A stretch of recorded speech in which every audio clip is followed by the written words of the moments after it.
So, nachdem das abgearbeitet ist, können wir ja reingehen. In den Streamerino. Tipptopp, ey. Größte Arbeit schon getan für heute. So, ihr habt natürlich auch noch das Kimmich-Thema, ne? Wollen wir mal über Kimmich reden, was mit Kimmich denn in den letzten Spielen los ist? Warum der Junge keine Pause bekommt? Hot Take von mir, ich kann nicht ganz nachvollziehen, warum Kane nicht unser Kapitän ist, so wie er sich Spiel für den FC Bayern Aufrufen leistet. Er ist immerhin Kapitän der englischen Nationalmannschaft. Ja, was ist denn jetzt der Hot Take? Der Hot Take ist, Josua bringt schlechte Leistung, weil er Kapitän Nummer 2 ist, oder was ist jetzt der Hot Take? Den musst du mir schon erklären. Aber in der Zwischenzeit mache ich mal einen Hot Take zum König. Pass auf. So. Weil ja alle so überrascht sind über Josuas Leistung. Meine Benotung von Kimmich diese Saison. Fangen wir mal ganz vorne an. Spieltag 1, Note 4. 3,5, 3, 4, 3, 3,5, 3,5, 3,5, 2,5, 1, 3, also nicht 1, das erste Mal unter Note 3, ja. Note 3, dann hat er eine gute Phase gehabt, Note 2, 2, 2, 2, Note 4, nicht gespielt, Note 4,5, Note 3,5, Note 3, Note 3, Note 3, Note 4, nicht gespielt. Das war Kimmichs Hinrunde. 5-mal besser wie Note 3. Rückrunde. Nicht gespielt, 3, 3, 5, 3, 3,5, 3, 2,5, 4, 4. So, was ist jetzt an Kimmichs Leistung gerade so überraschend? Also in allen Spielen, die ja diese Saison da ist Kimmich 6-mal besser als eine Note 3. Das ist alles. Also die Leistungen von Josua sind nicht überraschend. Er hat keine gute Saison. Ja, so, Punkt. Ja, das können wir mal festhalten. Ja, weil alle gerade so tun: „Oh, das ist erst jetzt so.“ Nein, das ist Kimmichs ganze Saison, Alter. Kimmichs ganze Saison ist Schmutz. Für sein Level ist das Schmutz. Ich weiß nicht, warum Kimmich immer so stark und gut geredet wird. Weltklasse, bla, Sülz, hast du nicht gesehen. Sorry, Alter. Ja, das ist die ganze Saison nicht bei Josh. Punkt. Seitdem er den Vertrag verlängert hat. Ja. Fakt. Ganz einfache Kiste. Und dass er jetzt gerade vielleicht noch mal 'n bisschen mehr ins Gewicht fällt, ja, weil er halt keine gute Vorbereitung hatte, war ja da verletzt während der Vorbereitung. Fehlt ihm wahrscheinlich jetzt gerade ein bisschen Fitness. So, deswegen hatte ich ja auch im Video gesagt, meine Hoffnung war eigentlich, dass er jetzt die Zeit dann nutzt, ja, weil es sind ja Trainingswochen. Wir spielen ja nur alle 7 Tage, dass er da so ein bisschen seine Form wiederfindet. Bisher ist das nicht der Fall, ja, aber das ist die komplette Saison von Josh. Ja, er hat eine starke Phase gehabt, wo er 2, 3 Wochen gut war und das war's. Super viel Durchschnitt. Super viel Durchschnitt, ja? Muss man ganz klar sagen. So, wenn du dir anguckst, ich weiß, jetzt kommen wieder die ganzen, Stani-Hater. Nimm dir mal das Spiel gegen Frankfurt und guck dir mal an, wie viel Einfluss ein Josip Stanisic als Rechtsverteidiger für unser Spiel hatte und wie viel Einfluss 'n Josh hatte, ja? So, und das ist ja nicht nur dieses Spiel so gewesen. Das sagt schon alles aus, ja? Auch ein Conny Leimer die ganze Saison über, wie viel Einfluss der von dieser Position hatte, wo er dann ins Mittelfeld gedrängt ist. So, das kommt ja alles nicht von ungefähr. Also, wir werden sehen, ja? Wir werden sehen, ob Josh sich fängt jetzt in der heißen Phase. Das wird natürlich wichtig sein. Ansonsten musst du jetzt halt in der heißen Phase, wenn du wirklich darüber reden willst, so du möchtest um 3 Titel spielen, ja, dann musst du als Trainer die Eier finden und den rausnehmen. Ganz einfache Kiste. Ja, dann musst du aber auch die Eier finden, wenn wir die Manuel Neuer Geschichte auch noch mal dabei nehmen, zu sagen: „Ey, wir wechseln die Torhüter jetzt, dass jeder Torwart alle 7 Tage spielt, dass beide Torhüter Spielrhythmus haben.“ Ja, so. In der heißen Phase kannst du nicht sagen, ja, musst du auch Alphonso Davies rausnehmen. Ich meine, der ist jetzt erst mal wieder raus. Den werden wir wohl nicht mehr so schnell wiedersehen in dieser Saison. Ähm Traurig für ihn, war eigentlich auf 'm ganz guten Weg, so die letzten 1,5 Spiele. Aber auch da, du hättest den in der heißen Phase genau wie Musiala. Ja, der muss auch da muss jetzt was kommen, Alter. Das war auch nix gegen Frankfurt, sorry. Weiß nicht, wie man die Leistung stark reden kann, ja? So, das sind alles Spieler. Wenn's in die K.O.-Spiele geht, kannst du nicht anfangen, Spieler durchzuziehen, Alter, nur weil sie Kimmich heißen, nur weil sie Neuer heißen, nur weil sie Musiala heißen. Da haben die einfach nichts zu suchen, ja? Da haben die Spieler aufm Platz zu stehen, die die beste Form haben. Und ich denke, darauf können wir uns alle einigen, die hat Kimmich grade nicht. Punkt. Es ist halt einfach nur traurig, dass man dann nicht jemand anderen da grade mal hinstellt, der dann mal zeigen kann, ob er wirklich besser ist. So, das ist doch das Thema, ne? So, wir werden sehen, Alter, ja?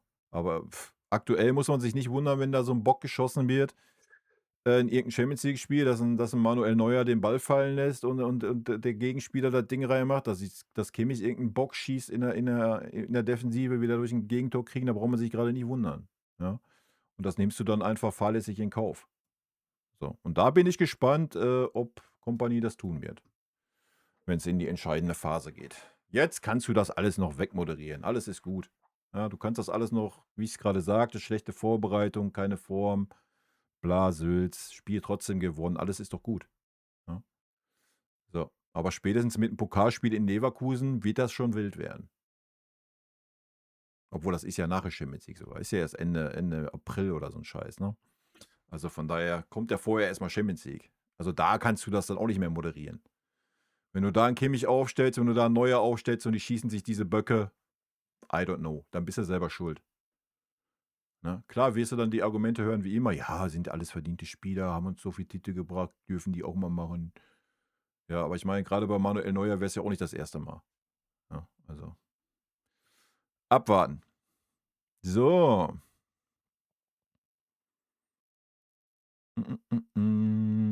Ja, habe ich ja auch gesagt, dass du jetzt kannst ja jetzt aktuell auch noch an Kimmich festhalten. Aber spätestens dann jetzt nach den nächsten 2 Wochen, wo 7 Tage sind, spätestens danach muss Kimmich performen, ansonsten musst du ihn rausnehmen, Alter. Es ist völlig fein, dass du an so 'nem Spieler auch mal festhältst, habe ich ja auch grade gesagt in dem anderen Video, in den Kommentaren grade. Aber spätestens dann musst du, wie du's sagst, du kannst solche Spieler nicht in K.O.-Spielen mit durchziehen. Punkt. Das geht nicht. Also, nicht auf'm hohen Level, ja? Kommt natürlich auf 'n Gegner drauf an. Ähm Ja, aber so wie's ja grade aussieht, wird's ja eh 'n deutsches Duell vielleicht werden in der Champions League. Wäre wild. Euchadi, hi. Habe heute gelesen, dass Neuer für den Klassiker fit sein soll. Ja, wäre 'ne absolute Katastrophe, wenn man Manuel Neuer da ins Tor stellt. Absolute Katastrophe. Absolute Katastrophe. Der hätte da nix zu suchen. Stellst du da wieder 'n Torwart rein, der einen Tag vorher oder 2 Tage vorher fit wird. Das ist so lächerlich, Alter. Dieses ganze Scheiß-Geficke da an dem boah, ich könnte mich so aufregen, dass man an ey, ohne Scheiß, ich verstehe den Biesenkamp, dass er da so 'n halbgaren Satz hingeschrieben hat. Ich könnte mich genauso darüber aufregen. Immer dieses an den alten Legenden, die schon scheintot überm Platz eiern, da festhalten, geht mir so auf 'n Nüsse, Alter. Junge, sag doch zum Manuel Neuer: „Junge, werd mal fit für die Champions League.“ Ja, wenn du unbedingt auf Manuel Neuer setzen willst, mach das, ja? Hat ja keine schlechte Saison gespielt, so die letzten Spiele waren ja völlig fein. Abgesehen, dass er mal 'n Ball fallen lässt und so, ne, wissen wir ja. Ähm, alles gut. Dann sagst du zu Manuel Neuer: „Junge, werd klar für Champions League. Bis dahin spielt Uwich.“ Ja, wie ich's gesagt habe, du gibst jetzt wieder Manuel Neuer wieder die Spiele alle. Direkt einen Tag fit, gleich gegen Dortmund wieder spielen. Na klar, macht richtig Sinn. Ich meine, wir haben 8 Punkte Vorsprung, ist nicht so schlimm, wenn das Spiel verlierst. Ist doch okay, haben wir 5 Punkte. Werden wir schon nach Hause schaukeln. Ähm, dann spielt Manuel Neuer wieder die ganze Zeit, dann wird er sich Viertelfinale, Rückspiel, wichtiges Spiel, musst du unbedingt gewinnen. Manuel Neuer verletzt sich und du musst dann Jonas Obich da wieder reinstellen, der seit 10 Spielen dann kein Spiel gemacht hat, oder was? Das ist doch alles sinnbefreit, Alter. Das kannst du doch keinem erzählen. Hä? Das ist doch bei Manuel Neuer kannst du das doch absehen, wann er das nächste Mal ausfällt. Kannst die Uhr nachstellen. Katastrophe. Mann, Mann, Mann. Ey, dann falle ich echt vom Glauben ab, wenn er im Tor steht. Junge, Junge, Junge. Dani, servus zusammen. Servus Kai, wie siehst du Kimmich aktuell? Ja, haben wir ja schon geklärt. Mir macht seine Form in 2026 ein bisschen Bauchschmerzen. Ich habe irgendwie die Befürchtung, der spielt seit Wochen wieder unfit und keiner aus dem Verein stoppt den nicht. Ja, das kann sehr gut sein, ja. Aber wie gesagt, ich habe ja gerade meine Benotung vorgelesen. Das war auch schon in der Hinrunde nicht unbedingt so viel besser. Olli, servus. Ich sage ja schon immer, Kimmich, seine Einstellung ist fast immer eins. Sonst finde ich ihn überbewertet von den meisten Möchtegern-Experten.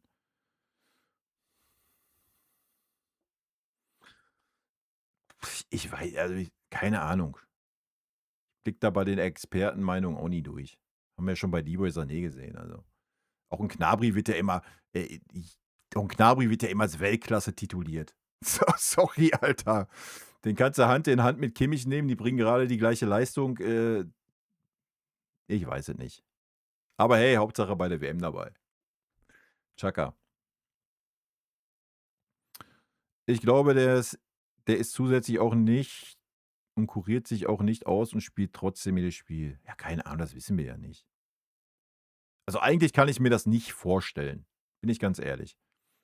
Hm, weil es gibt keinen Grund dafür. Es gibt keinen Grund dafür. So, du hast einen Leon Goretzka, du hast einen Conny Leimer, du hast einen Tom Bischoff. Die können alle diese Position spielen. So, und wir spielen gerade kein Champions League K.O.-Spiel, sonst was. Also es wäre doch viel, viel schlauer, wenn dem so wäre. Und Kimmich ist ja kein dummer Mensch. So.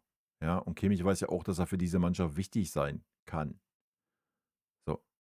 Ja, deswegen kann ich mir nicht vorstellen, dass er von sich aus sagt, ey, scheiße, ich ziehe hier durch, ich spiele unter Schmerzen. Die Schmerzen gehen schon irgendwann weg. Der ist ja nicht dumm, eigentlich. So, dann würde er doch eigentlich sagen, pass mal auf, ich gucke lieber, dass ich dann in der heißen Phase fit bin und der Mannschaft helfen kann, oder nicht? Wäre doch der logische Schritt. Deswegen ist immer Mutmaßung, ne? Weiß ich nicht. Können wir nicht beurteilen halt. Aber wie gesagt, wenn, dann muss ein Kompanie halt die Reißleine ziehen. Fertig. Ja, wenn die Leistung gerade nicht passt, ich meine, andere Spieler fliegen auch aus der Mannschaft raus, wenn die Leistung nicht passt. So. Ja, es ist okay, dass man erstmal an Kimmich festhält. Wie gesagt, gib ihm noch die nächsten 2 Spiele. Gegen Dortmund weiß ich nicht, je nachdem. Wir sehen die Trainingsleistung nicht so, ne? Aber wie gesagt, wenn man immer im Training top, top, top ist und in den Spielen es da nicht auf die Kette kriegt, dann ist irgendwann halt auch das Maß voll und da muss ein anderer rein. Ganz einfach. Hm, hm, hm, hm. Und ja, ich mag seine Art zu spielen. Er spielt mir oft zu langsam, ist wie ein kleines Kind in Zweikämpfen, aber für die, die sich jetzt aufregen, alles nur meine Meinung.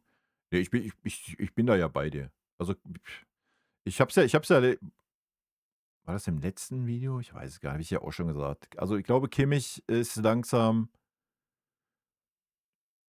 also, ich glaube, Kimmich muss sich langsam neu erfinden. Ja, er hat's am Anfang der Saison, wo wir grad vorgelesen haben, die ganzen Zweiernoten und sowas, hat der Kimmich eine Phase gehabt, wo er die Bälle auch mal direkt gespielt hat, ne? Und nicht erst angenommen, 3 Sekunden mal geguckt und: „Ach ja, ne, jetzt steht der zu. Ach, ist egal, ich spiele den Ball mal trotzdem dahin.“ Also, da hat er wirklich 'ne Phase gehabt, da hat er aber die Bälle gleich gespielt, hat die Bälle mal in die Tiefe gespielt, nicht nur quer und so. Das ist dann auf einmal wieder komplett weggebrochen, ne? Dann war er wieder überall, dann hat er wieder 'n Torwart angelaufen und hast du nicht gesehen, Gegenpressing, weiß ich nicht, ja, weiß ich nicht. Rückwärtsbewegung, weiß ich nicht. Ja, das ist aber auch nicht Kimmichs Spiel, das konnte er noch nie, Alter. So, ja, das ändert sich auch nicht mehr. So, der wird ja auch nicht jünger, wird ja nicht fitter. So, was ich weiß es nicht. Ja, also, wenn man die Leistung diese Saison sieht, so von Kimmich bisher, ist natürlich schwierig, jetzt schon 'n Fazit zu ziehen, so für die Saison. Aber sieht man schon, dass er 'n bisschen aus der Zeit gefallen ist in dieser Mannschaft, muss man leider so sagen. Ich glaube, für Kimmich wäre gut gewesen, wenn er für sich gesagt hätte, wo wir wirklich 'n Rechtsverteidiger gebraucht haben: „Ey, komm, ich lasse mich auf die Rolle ein und mache 'n Philipp Lahm, Alter.“ Ich glaube, da hätte Kimmich uns noch was geben können auf lange Sicht. In der Zentrale, boah, Weiß ich nicht. Weiß ich nicht. Weiß nicht, ob er noch mal die Kurve kriegt, ja? Wir werden's sehen. Die Zeit wird zeigen so. Ja, mehr können wir dazu nicht sagen. Ja, aber wenn man sieht, wie wir Fußball spielen und wie oft es dann einfach zu langsam ist und das wird ja in Kompanie auch sehen, der ist ja nie auf'n Kopf gefallen, ja. We will see. Bin gespannt. Kimmich schießt auch Tore? Okay, wild. Mm, mm, mm, mm, mm. Na ja, wer sagt denn, dass wir in der Halbzeit 1 nicht Feuer machen gegen Dortmund? Und wie gesagt, wer sagt denn nicht, dass Kimmich 'n gutes Spiel macht gegen Dortmund? Das werden wir doch sehen. Na ja, sportliche Gründe. Wir ernennen ja keinen Kapitän nach sportlichen Gründen, Leute. Jetzt bleibt mal aufm Teppich, Alter. Ist ja völliger Schwachsinn, der Take. Sorry. Muss ich leider so sagen. Also, ich habe ey, ich keine Ahnung, ich kenne, glaube ich, keine Mannschaft, wo man oder habe ich zumindest nicht erlebt in meiner bescheidenen Amateurkarriere, dass 'n Kapitän nach Leistung nach sportlicher Leistung aufgestellt wird oder nach sportlichen Gründen. Natürlich, wenn du keine Leistung bringst, ja, dann bist du in der Regel kein Kapitän. Erst mal ist Kimmich kein Kapitän, Manuel Neuer ist unser Kapitän, erst mal Punkt 1. Ähm, aber 'n Kapitän ist ja eigentlich 'ne gewisse Persönlichkeit, die was ausstrahlt, die in der Kabine was ausstrahlt, die aufm Platz was ausstrahlt. Dass Kimmich für mich kein Kapitän ist, habe ich schon oft genug gesagt, brauchen wir gar nicht drüber diskutieren. Ja, aber wir müssen nicht über sportliche Gründe reden. Wir sagen ja jetzt nicht, er ist kein Kapitän, weil er im Umschaltspiel zu langsam ist. Oder er ist kein Kapitän, weil er grade 'ne schlechte Form hat, ja? Fangen wir dann an: „Oh, der hat jetzt schlechte Form, jetzt ist der für die Zeit Kapitän.“ Ne, das ist ja nicht der Fall. Ja, und man muss sich auch nicht immer an diesen ey, das ist ja schön, das war vielleicht in den 80er Jahre mal 'n Statement, wenn einer mit der Kapitänsbinde aufgelaufen ist, ja. Da hast du dann auch die jungen Spieler noch gesagt: „Hier, geh mal den Spuckeimer sauber machen, trag mal die Bälle rein und mach die Schuhe sauber.“ Ja, das war 'ne ganz andere Zeit. Heutzutage ey, wir haben flache Hierarchien. Was ist 'n Kapitän heutzutage noch? Sorry. Maßlos überbewertet, wer die Binde trägt. Also, ich glaube, 'n Harry Kane ich denke, Harry Kane ist das Paradebeispiel, dass er keine Binde braucht, um zu führen, Alter. Und um der Mannschaft was zu geben. Ja, und ich glaube auch nicht, dass Harry Kane das wichtig ist. Ja, also, wir leben halt nicht mehr in dieser Zeit, Alter. Das ist völlig überbewertet, wer die Binde da trägt. Ja. Klar, wäre Harry Kane Kandidat dafür, brauchen wir nicht drüber reden. Er ist ja auch schon der 3. Kapitän, ja. Es ist auch schön, dass 'n, Jona schon der 4. Kapitän ist, so, das ist ja schon alles gut geregelt, ja? Aber du nimmst natürlich nicht 'ne Führungsspieler, der seit 10 Jahren im Verein ist, ja, genau wie Manuel Neuer, der seit 10 Jahren oder länger im Verein ist, sagst du jetzt auf einmal nicht mehr: „Ja, ne, du bist jetzt kein Kapitän mehr.“ So, Manuel Neuer ist ja kein Kapitän wegen seinen sportlichen Gründen. Das wird ja andere Gründe haben. Klar, ist immer schön, wenn das 'n zentraler Spieler ist, so, keine Frage, ja. Aber wie gesagt, in der heutigen Zeit spielt das, glaube ich, keine Rolle mehr, wer da aufm Platz die Binde trägt, außer dass er mit dem Schiri reden darf. Und der Rest ist doch in der heutigen Zeit ist das Wumpe, Alter. Früher war das noch 'n Statement, ja, da gehe ich ja mit.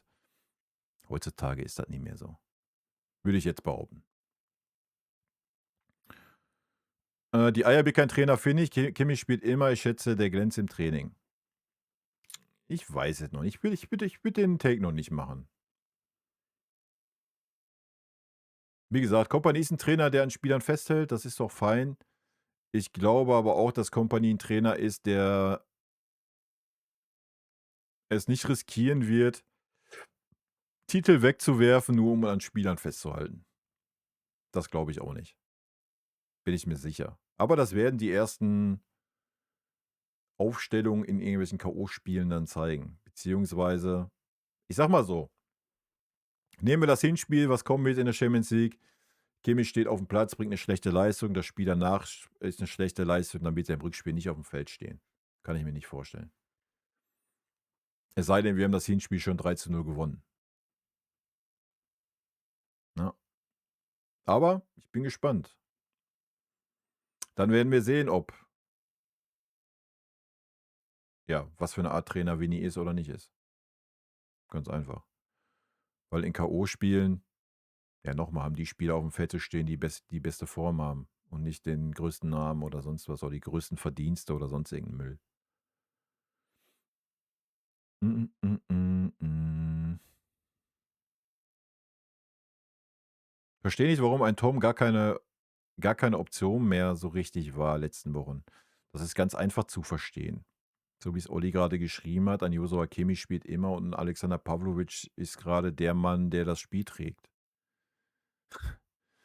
Kannst ja jetzt nicht anfangen, Pavlovic draußen zu lassen und, stellst dann Tom Bischof dahin, ne? Pavlovic hat grad 'ne überragende Form, macht grade richtig große Stepper. Wäre ja fahrlässig, jetzt 'n Pavlovic rauszunehmen. Du müsstest ja 'n Kimmich rausnehmen. Und noch mal, was ist das für ein Zeichen oder was wäre das für ein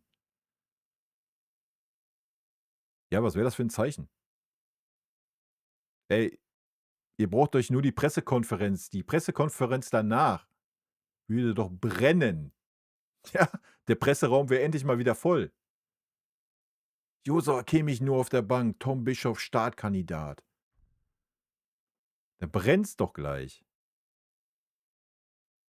Hast du doch schon bei Leon Goretzka gesehen. Ist doch gleich wieder Thema, ja? Und die Themen ich glaube, die Themen will man sich gar nicht aufmachen so als Trainer grade, weißt du? Und das ist natürlich so 'n bisschen die tragische Geschichte für Tom Bischof, ja. Und fairerweise muss man auch sagen, das Spiel, was er dann bekommen hatte in der Zentrale mit Pavlo, war sehr schwach. So, das gehört halt auch zur Wahrheit, ja? Er hatte seine Chance, ja, nur einmal, das ist natürlich 'n bisschen ungerecht, aber die Chance, die er da bekommen hat, war schlecht. Das war schlecht. Das war einfach schlecht. Sorry, ja? Das gehört halt auch zur Wahrheit. So, dann musst du, wenn du diese einmalige Chance dann bekommst, dann musst du halt auch liefern. Ja, dann musst du liefern, so wie's 'n Pavlo getan hatte in Dortmund, wo er dann eingewechselt wurde unter Tuchel. Er hat direkt geliefert.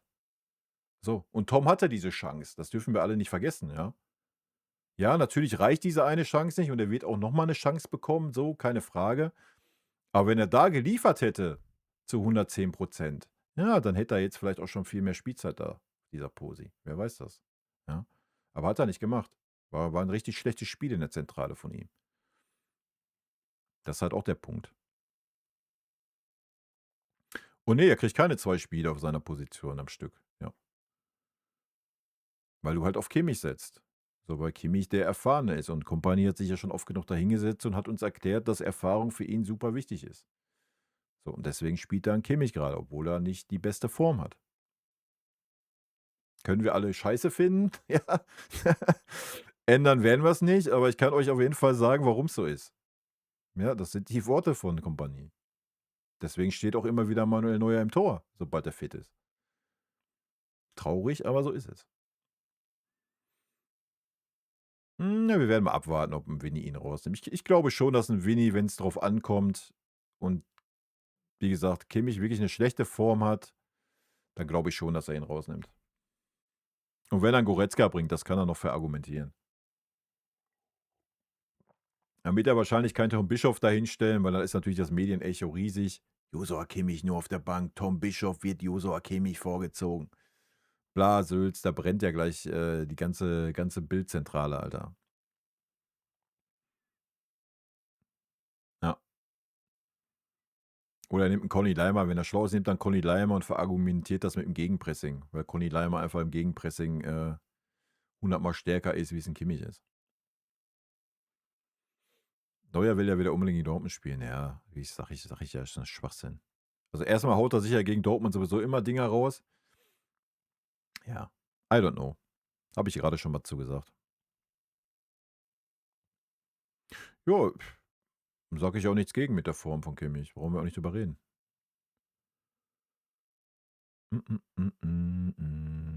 Habt ihr schon über Leimer gesprochen? Alter, das ist so lächerlich, wenn sie jetzt bei ihm das Ding durchziehen und die anderen habe ich schön ihre Handgelder und so weiter gekriegt. Ich denke, du hast das in deinem Video gut beschrieben. Junge, Junge, Musiala hat alles angefangen, dann Davis, dann Opa. Ne, mit Davis hat alles angefangen. Weil Davis' Geschichte war vor Musiala. Man hat dann mit Davis natürlich erst verlängert, vor Musiala, weil Musiala gesagt hat, wenn der Fonsi weg ist, dann bleibe ich auch nicht hier. Dann gehe ich. Meine Mama hat gesagt, darf ich dann nicht hier bleiben.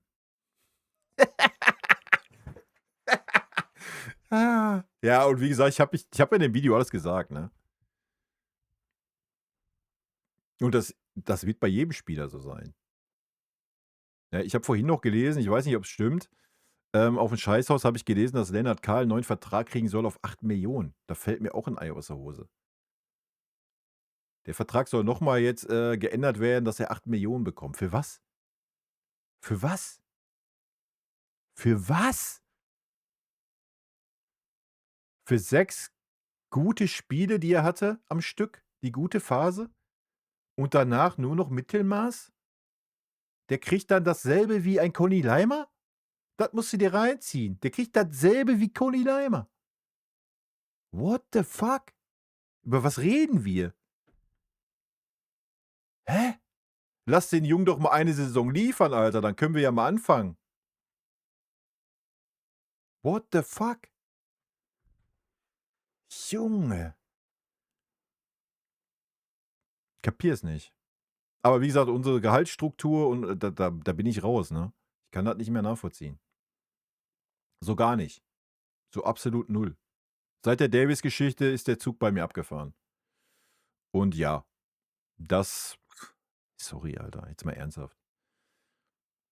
Dass ein Opa, der diese Leistung bringt, sagt: „Ich möchte dasselbe haben, wie Alphonso Davies gekriegt hat“, der einfach 'nen Durchschnittsspieler ist. Ja, über was reden wir? Dass ein Conny Leimer dann sagt: „Ey, das ist mein letzter Vertrag, so meine letzten 3, 4 Jahre im Profifußball. Ich würde jetzt schon ganz gerne dann auch mal in die etwas gediegene Riege kommen“, ja? Wenn man bei so 'nem Verein spielt. Ich denke, es ist auch völlig legitim und normal. Und er war ja noch nicht mal so dreist und hat gesagt: „Ich möchte auch bitte gerne dasselbe haben wie Alphonso Davies“, ne? Katastrophe. Mm, mm, mm, mm, mm, mm.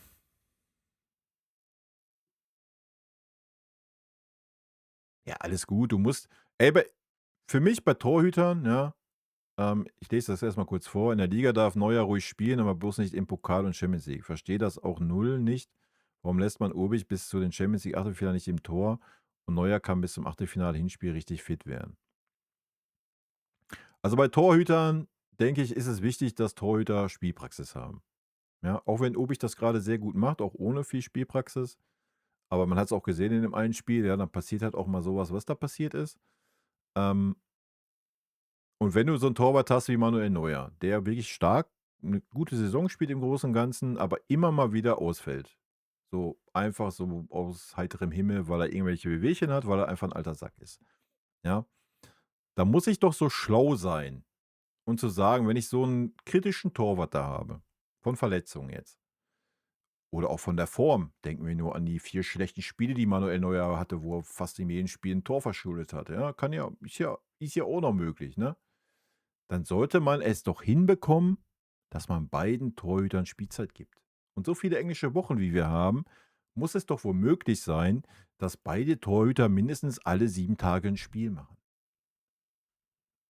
Und da kann sich doch kein Manuel Neuer auf 'n Schlips getreten fühlen oder sonst was, ja? Und wenn dann Neuer wirklich ausfallen sollte im wichtigen Champions-League-Spiel, ja, oder einfach mal 'ne schlechte Form hat ja, dann kannst du halt 'n Obig bringen und der hat zumindest 'ne gewisse Spielpraxis. Ist halt auch so 'n Ding, was ich nicht verstehe. Hm, hm, hm, hm, hm, hm. Ich dachte, man hätte ihn gegen Frankfurt aufgestellt, damit er die 5. gelbe Karte bekommt und sich das Kimmich-Thema gegen Dortmund von alleine erledigt. Das ist 'n wilder Take, ey. Hat da nicht so geklappt.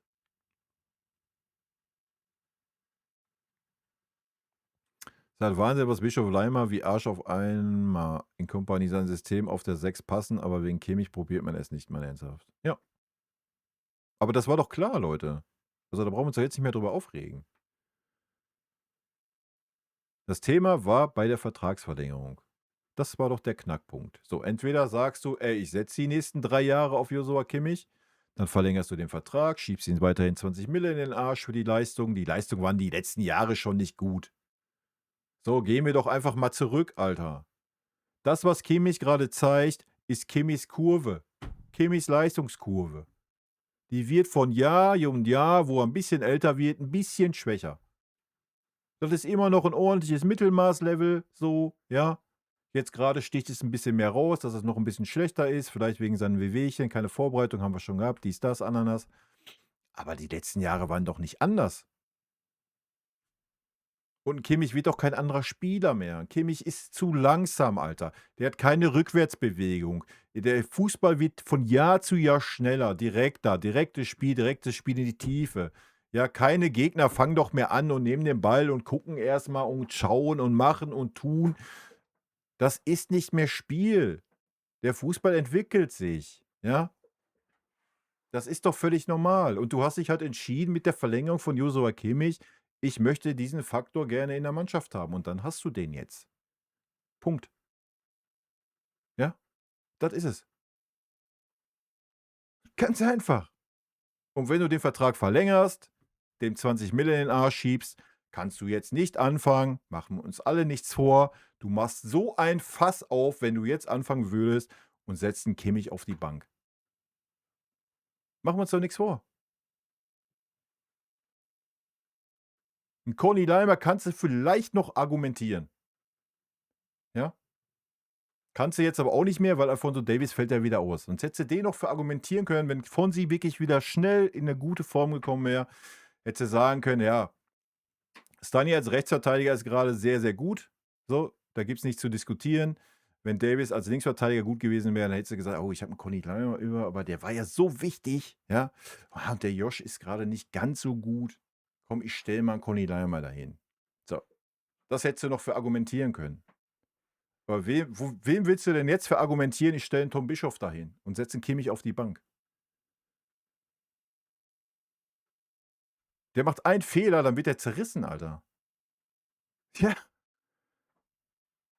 Wir haben gerade die Kommentare gesehen. Wir haben einen Kimmich-Fanboy-Kommentar da gehabt, der sagt, ey, Min-Jae Kim ist schuld an dem Gegentor. Und der hat 12 Likes gehabt. 12 Menschen denken so.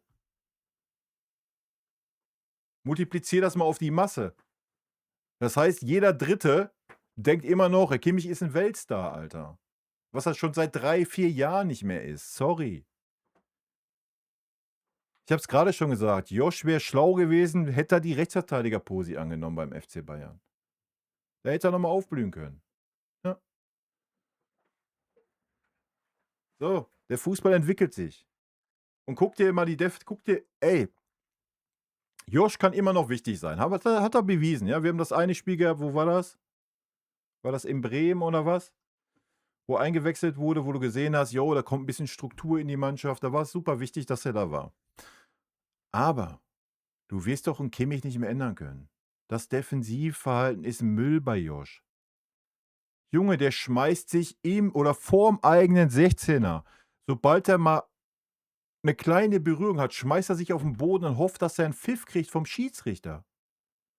Alter, das haben wir diese Saison schon 5, 6 Mal gesehen und mindestens 50% davon kam kein Pfiff. Und dann guckt er ganz entgeistert, oh, wie, es kam kein Pfiff? Oh, ich steh mal schnell auf. Junge, der spielt Pässe durch den eigenen 16-Meter-Raum, Gegenspielern in den Fuß. What the fuck? Das aber auch schon seit Jahren. Das ändert sich doch nicht mehr. Der ist kein Dribbler, der kann nicht mal einen Ball annehmen im Mittelfeld unter einer Drucksituation. Ja, wenn der gepresst wird, dann ist der aus dem Spiel raus. Wenn du Kimmich in Manndeckung nimmst, ist der aus dem Spiel raus. Der hat keinerlei Qualität, sich mal den Gegenspieler abzuschütteln. Kann der nicht. Konnte er noch nie. Ja, konnte er nicht. Kann er nicht. Punkt. Deswegen geht doch ein Kimmich immer weiter nach hinten. Wenn der gepresst wird, wenn er in Manndeckung ist, dann geht er zwischen die Innenverteidiger, damit er Luft hat. Mehr kann der nicht. Der kann das, der ist kein Thiago, Alter. Der ist kein Marc Rocker, der ist kein Alonso, der ist kein Pavlovic, der das auch mal kann. Das ist ja auch nicht schlimm, das ist er halt einfach nicht, ja? So, Kimmich hat andere Qualitäten. Er hat 'n super Chipball, hat 'n gutes Auge, wenn er die Ruhe hat, ja? Wenn er die Zeit hat. Wenn wir 'n lahmarschigen Spielaufbau haben, dann ist Kimmich stark. Weil dann hat er Zeit, dann kann er den Ball annehmen, kann ganz in Ruhe gucken, ja? Wenn dann einer reinstartet, kann er 'n super Chipball spielen, der uns schon oft 'ne Torchance gebracht hat. Hat diese Saison sogar gute Ecken, ja, was wir letzte Saison noch sehr stark kritisiert haben. Diese Saison wirklich gut, muss ich sagen. Ähm, Hat 'ne gute Flanke, die er natürlich nicht bringen kann, weil er nicht auf dieser Posi spielt. So, das ist Joshua Kimmich, ja? Deswegen sage ich ja, der ist halt einfach wahrscheinlich 'n bisschen mittlerweile aus der Zeit gefallen bei uns. Und wenn Pawlovic sich grade nicht so, wie wir es so schön sagen, emanzipieren würde, ja, dann würde unser Spiel 'ne Katastrophe sein, Alter.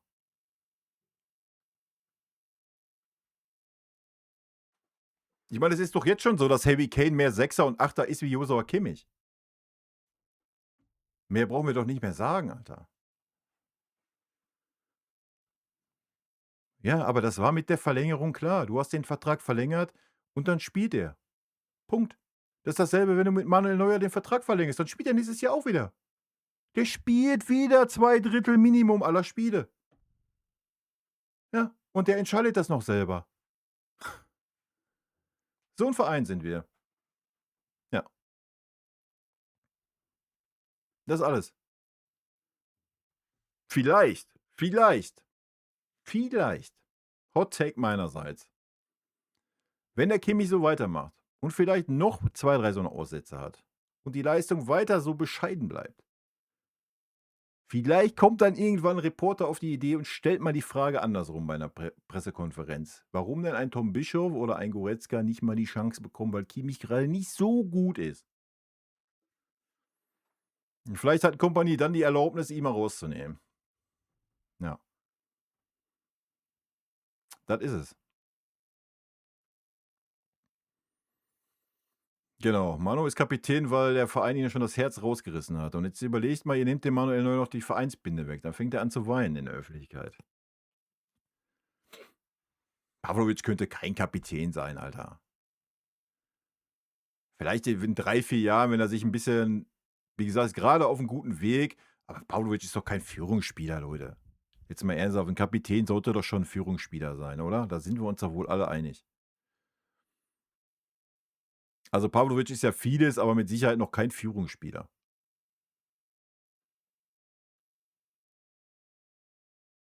Spielt auf der richtigen Posi, um Kapitän zu sein, ja, da gehe ich mit. Ist grade auch auf'm guten Weg, aber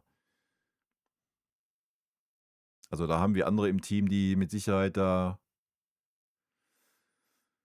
ja, aber wie gesagt, das Kapitänsamt, daran sollte man sich auch nicht mehr hochziehen in der heutigen Zeit, glaube ich.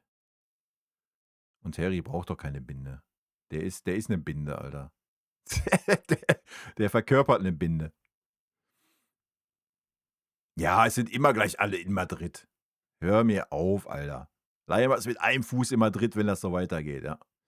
Wer nicht schon alles in Real Madrid war von uns in den letzten Jahren, das ist auch grandios. Jeder immer gleich. Seit David Alaba, ja, weil der FC Bayern da gesagt hat: „Hier, seitdem sind alle gleich in Madrid.“ Fonzie Davies hat schon unterschrieben gehabt, Vorvertrag und hast du nicht gesehen. Musiala war eigentlich auch schon da, hat auch schon Vorvertrag unterschrieben gehabt. Hör mir doch auf. Joshua Kimmich war auch schon weg. Alle waren schon bei Real Madrid. Junge, ihr müsst mal aufm Boden bleiben. Was ist denn los mit euch, Alter? Müsste man nicht jeden Scheiß glauben, der in irgendwelchen Zeitungen steht. Junge, Junge. Meine Güte, wenn nicht alles schon in Real Madrid war die letzten Jahre von uns. Und wenn ich dann immer diese Argumentation höre, wo sollen die denn spielen? Ich glaube, Real Madrid hat jetzt auch nicht so 'ne schlechte Mannschaft. Auch immer wild.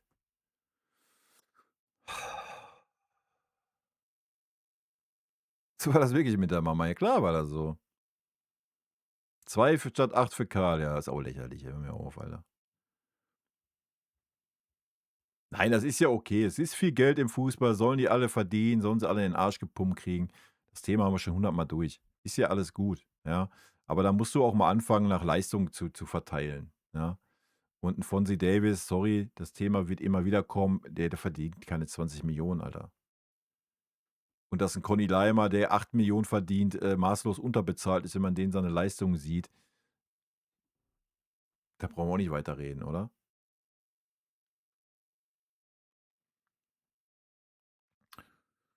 Vor allen Dingen hat man bei Carlo auch keinen Druck, da er mit seinem 18. Geburtstag automatisch Vertrag bis ja, ganz genau, ja. Warum muss man direkt, doppelt verlängern? Ja, damit 'n Verein denen keine Flausen in den Kopf setzt, weißt du? Und weil er ja auch so überragend ist. Der liefert ja auch jetzt. Also, der liefert ja durchgehend. Der hat schon Jamal Musiala verdrängt. Ich denke, nächstes Jahr werden wir Lennart Karl auch für die 25 Millionen von Jamal Musiala auch noch aufs Auge drücken. Junge, Junge. Ja, wir brauchen ja noch nicht mal zu durchschnittlichen Spielern rechnen. Wir haben halt den teuersten Ersatzspieler, ich glaube, auf der Welt, Alter, mit Serge Gnabry. Ja. Und das musst du dir mal als Conny Leimer geben. Du bist dann da als Conny Leimer, verdienst 8 Millionen. Und dann wird ein Vertrag mit Serge Gnabry verlängert. Nächstes Jahr. Der kriegt jetzt noch 17 oder 18 oder 19, was weiß ich. Nächstes Jahr kann der auf 15 kommen, leistungsbezogen. 15! Und Conny Leimer ist da mit 8 und sagt: „Ey, ich hätte auch gern die 15." Und ich wette mit dir, wenn du sagst: „Conny Leimer, kannst auf 15 kommen, leistungsbezogen." Ich glaube, da hat der die wenigsten Kopfschmerzen mit. Und da machst du ein Fass auf und stoppst die Verhandlungen. Aber 'n Ersatzspieler, Serge Gnabry, gibst du 15 Millionen. 15 Millionen, Alter! Für 'n toten Spieler. Nicht zu viel.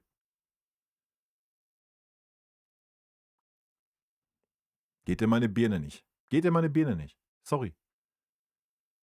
Geht in meine Birne nicht.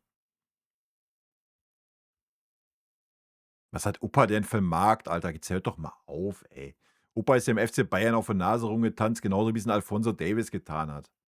Wenn der Opa und der Davies, wenn die alle so 'n Markt gehabt hätten, dann wären die doch nicht mehr da, wo sie sind, Alter. Junge, ihr müsst nicht jeden Scheiß glauben, der irgendwo steht. Guckt euch doch mal die Gehälter von Real Madrid an. Meint ihr, Real Madrid würde Alphonso Davies 20 Millionen Jahresgehalt zahlen? Nein!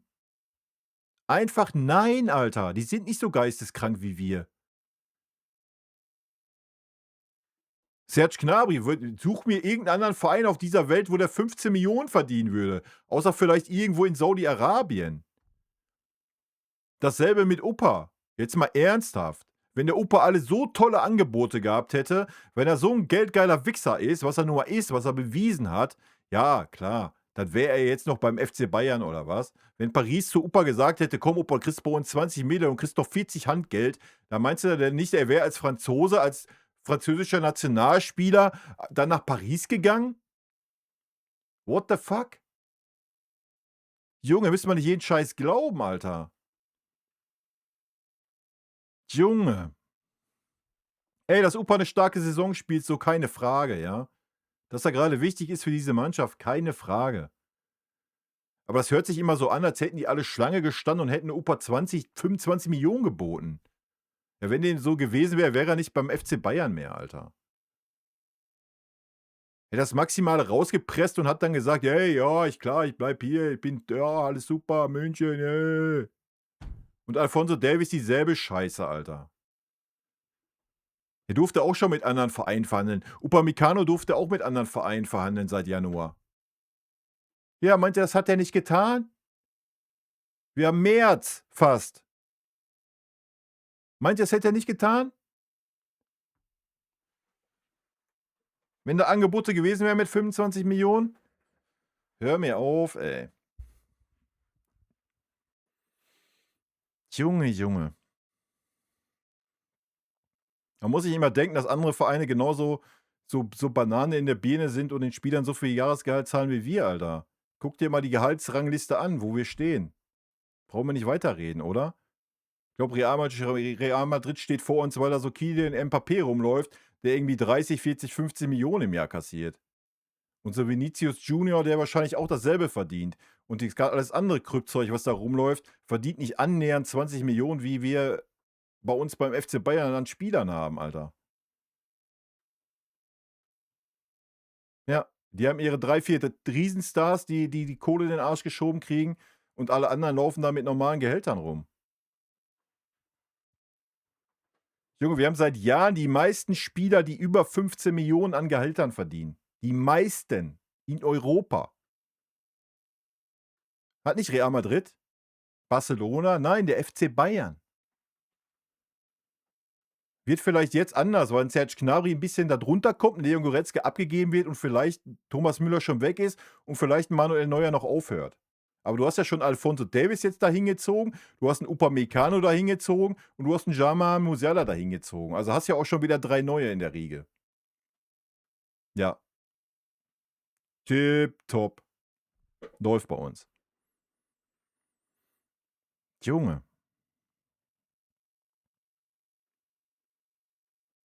Mm, mm, mm, mm, mm, mm. Ja, du kannst einen Kimmich hey, Leute, ihr könnt doch nicht 'n Kimmich mit 'nem Declan Rice, 'm Pedri oder 'm Vitinha vergleichen. Wie soll das denn funktionieren?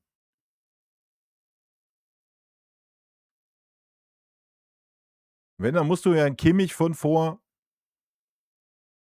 4 Jahren vergleich 'n Kimmich von vor 4 Jahren vielleicht mit den Spielern.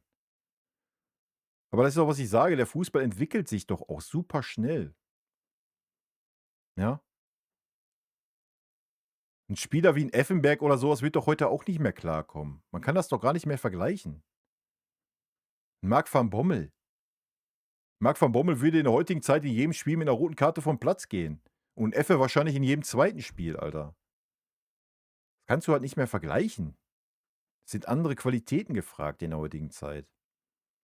Und Kimmich hatte seine Prime mit Leon zusammen. So, die haben ihre Verdienste für den FC Bayern, die haben ihre Prime gehabt. Da waren die gut, da war das genau der richtige Fußball zur richtigen Zeit. Ja, alles ändert sich halt. Das Rad dreht sich, Alter. Ja, und man muss halt mit der Zeit gehen. Und das hat man halt nicht getan. Ja. Und dann hast du das Dingen da an der Backe. Ganz einfach. Ja, hat Kimmich auch schon immer gehabt. Der war noch nie der defensive Zweikämpfer, Alter. Also, da war ja Leon Goretzka mehr defensiver Zweikämpfer wie Josh. So,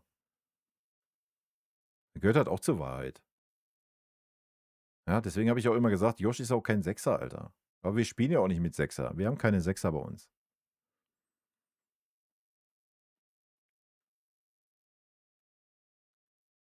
Ist halt so. Die Erklärung nach dem Spiel habe ich nicht gehört.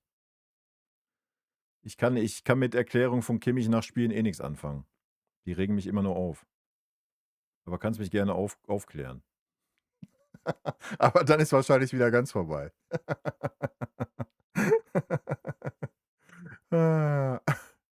Leimer wird noch verlängern. Ich bin mir da nicht so sicher, Alter. Ich bin mir da nicht so sicher. Also, wie gesagt, Conny Leimer spielt gerade in den Karten, dass 'n Alphonso Davies wieder verletzt ist. Ansonsten, ey, ganz ehrlich, es halten sich hartnäckig Gerüchte, dass wir an Rechtsverteidiger interessiert sind. Du hast mit Pavlo 'n super starken Rechtsverteidiger mit Pavlo, mit, Stani grade. Du wirst 'n Kimmich nicht rausnehmen, dass da 'n Platz für 'n Conny Leimer ist. Ich glaube, 'n Conny Leimer will auch lieber in der Zentrale spielen. Ich glaube, wenn der 'n vernünftiges Angebot bekommt, wo man auf ihn in der Zentrale setzt, dann hat er da noch mal Bock zu. Mal ab mal weg vom Geld alleine, ja, glaube ich schon. Ähm, ja, und der FC Bayern wäre da in einer Position, wie gesagt, wenn Stani liefert, man wirklich an 'n anderen Rechtsverteidiger noch interessiert ist und Davies liefert als Linksverteidiger in der Zentrale, wirst du Conny nicht sehen, weil Pavlovic liefert. Kimmich, wir haben ja schon ist festgenagelt, das geht nicht. Dann tut das nicht ganz so weh, wenn du zu Conny sagst: „Ne, ist nicht." So, dann ist er nächstes Jahr noch da oder vielleicht schon im Sommer weg, kriegst noch 'ne kleine Ablöse. So, ja, mal abwarten. Ich würde das nicht so sicher sagen. Du bist halt nicht unbedingt angewiesen, wenn die anderen Spieler liefern und du nicht die Eier hast, 'n Conny in die Zentrale zu stellen halt.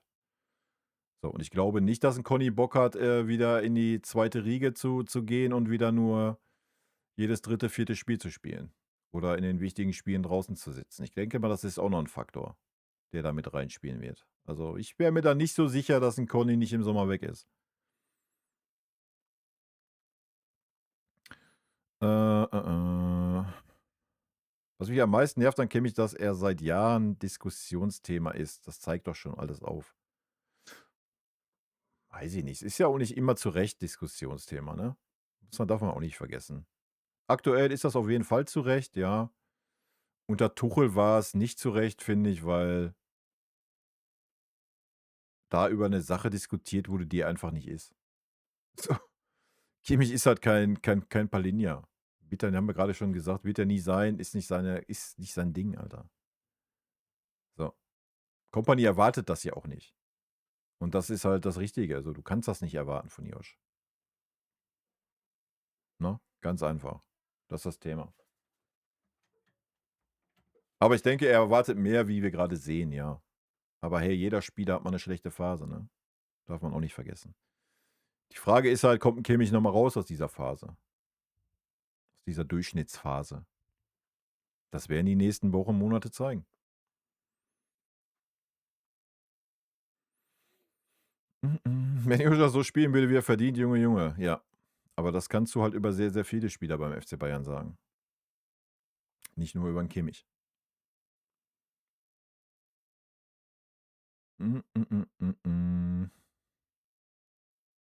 Ich sage ja, in spätestens 3 Jahren verdienen die Top 13 Spieler bei uns 18 bis 27 Mille.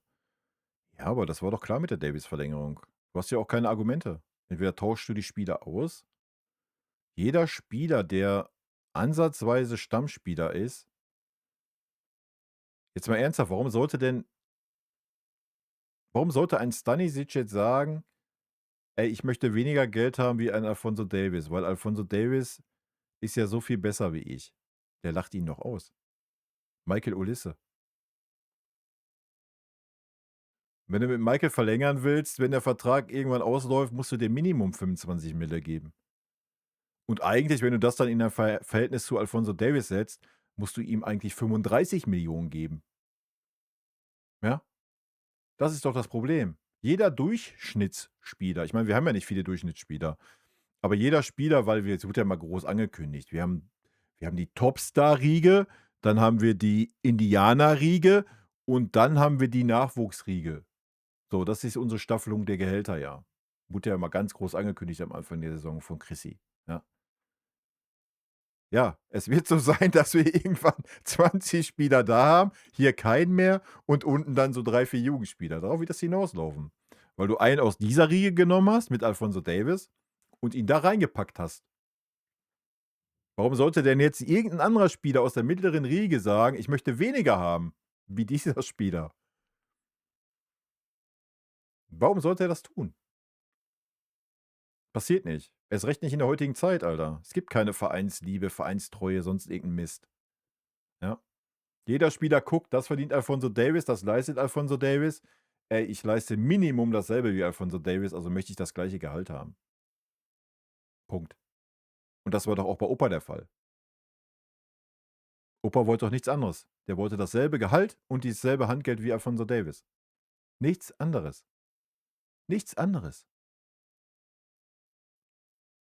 Ja. Warum sollte er auch weniger haben möchten? Warum? Es gibt doch kein Argument. Und das ist das Problem, was wir haben. Und das kannst du nicht mehr lösen. Das kannst du nicht mehr lösen. Das geht nicht mehr. Du kannst ja jetzt nicht sagen, Alphonso Davies, wir kündigen deinen Vertrag, Alter. Du müsstest den schon veräußern. Aber dann ist ja Musiala mad. Dann musst du Musiala gleich mit veräußern. Katastrophe.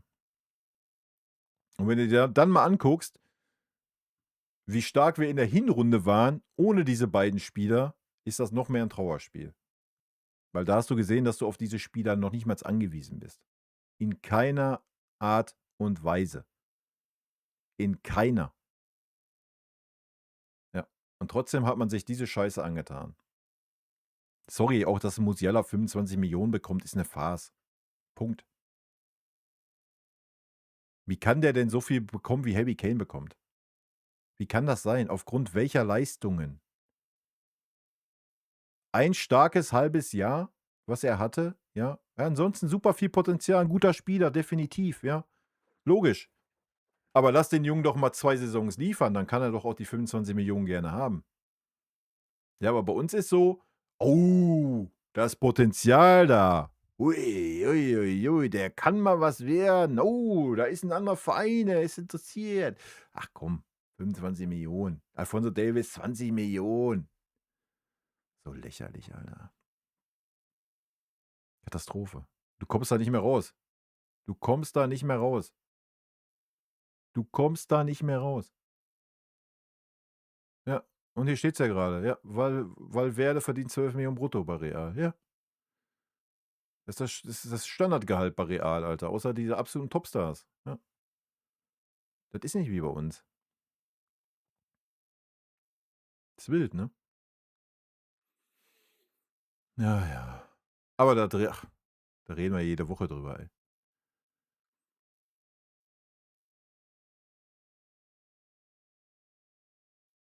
Ja, ich kann mir das schon vorstellen, dass Conny Leimer im Sommer gehen wird.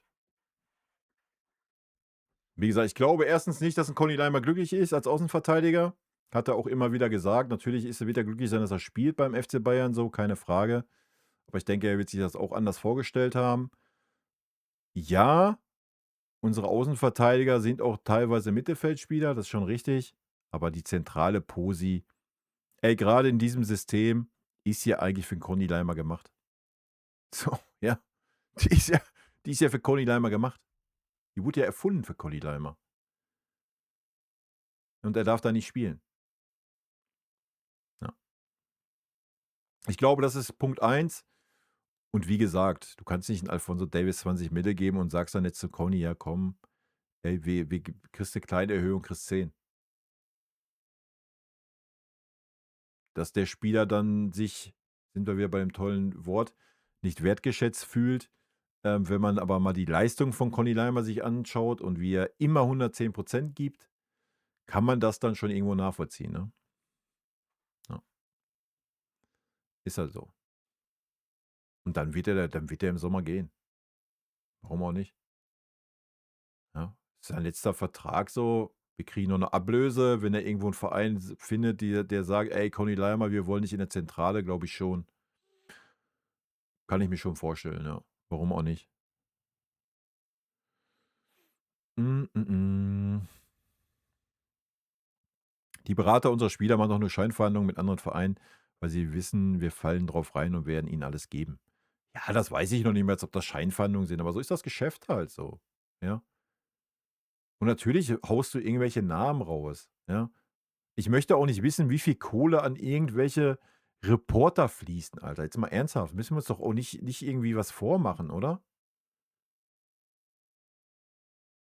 So gar nicht. Ja, das ist gang und gäbe, Alter.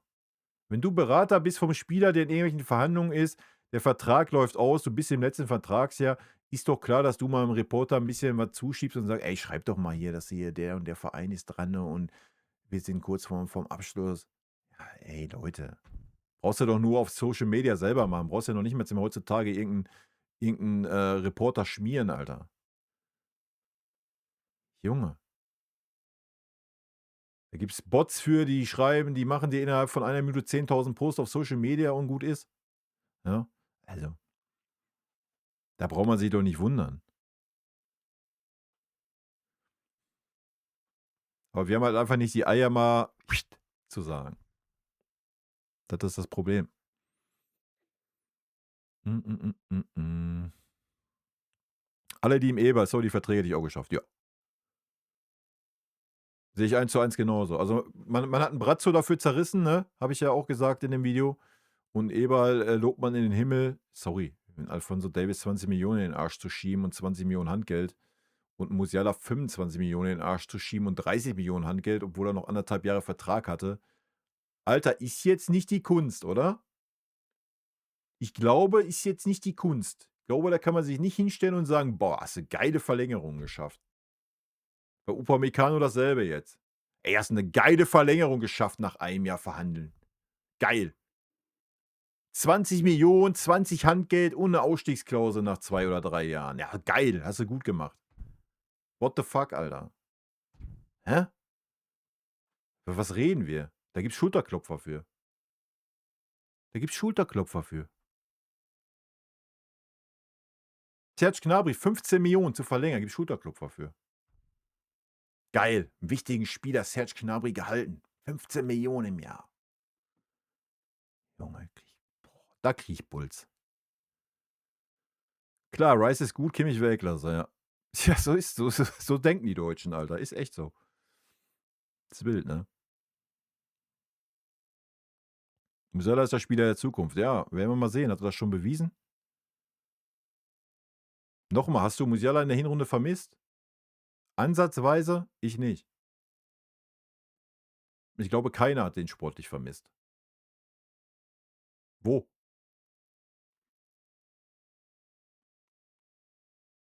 Wo? Nicht einmal. Nicht ein einziges Mal. Kein Spieler ist unersetzbar, Alter. Keiner. Und du musst dir nicht die Pistole auf der Brust setzen lassen und 'n Spieler für 25 Millionen verlängern und seinen Bro für 20, nur damit dieser Spieler beim Verein bleibt. Sorry. Dann zieh dir lieber die 100 rein, die du dafür kriegst und verpflichte 'n Spieler, der beim FC Bayern spielen will. Ja. Wo ist das Problem?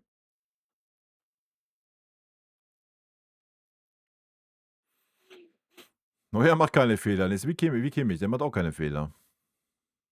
Das ist der Rasen schuld, der Ball war nass und hast du nicht gesehen.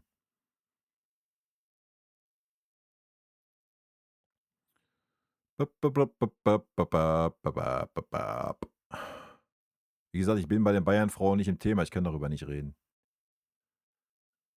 Ich kann nur über die Männer reden, weil das das Einzige ist, was ich schaue. Ich habe natürlich gelesen, dass die, Wolfsburg auseinandergenommen haben, ja, aber wirklich, fundiert kann ich da nix zu sagen. Das ist halt so das Thema und dann tue ich das halt auch nicht. Genauso wie ich nicht über andere Mannschaften in der Bundesliga oder sonst wie spreche, wenn ich da nix zu sagen kann. Ja klar hat Tuchel das gesagt. Aber Tuchel das zeigt doch den FC Bayern auf. Tuchel hat gesagt, dass Kimmich kein Sechser ist. Tuchel hat gesagt, dass Kimmich und Leon Goretzka keine Führungsspieler sind. Und trotzdem haben beide gespielt. Jedes verfickte Spiel. Merkt ihr was? Der Trainer setzt sich öffentlich dahin und sagt: „Joshua Kimmich ist kein Sechser. Führungsspieler? Nein, Kimmich und Goretzka sind keine Führungsspieler." Und sie spielen trotzdem beide jedes Spiel. Ja, so. Und da und dann wollt ihr mir sagen, ja klar, Trainer kann frei aufstellen beim FC Bayern, ist kein Problem. Ah. Das würde mir bedeuten, wenn wir wieder zum Pokalfinale nach Berlin fahren würden, wenn ich 'ne Karte kriege, alles. Wenn ich keine Karte kriege, ja, Mei. Ne, natürlich wär's mal wieder schön, Pokalfinale spielen zu dürfen.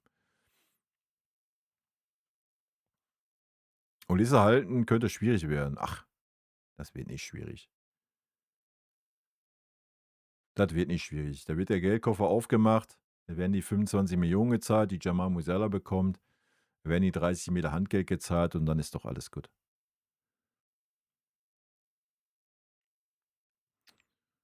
Mm, mm, mm, mm.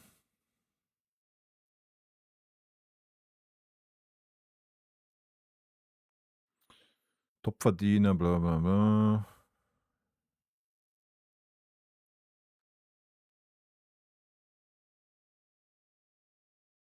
Ne, die werden nicht alle 17 Millionen verdienen. Du wirst, die Spieler halt nicht verlängern.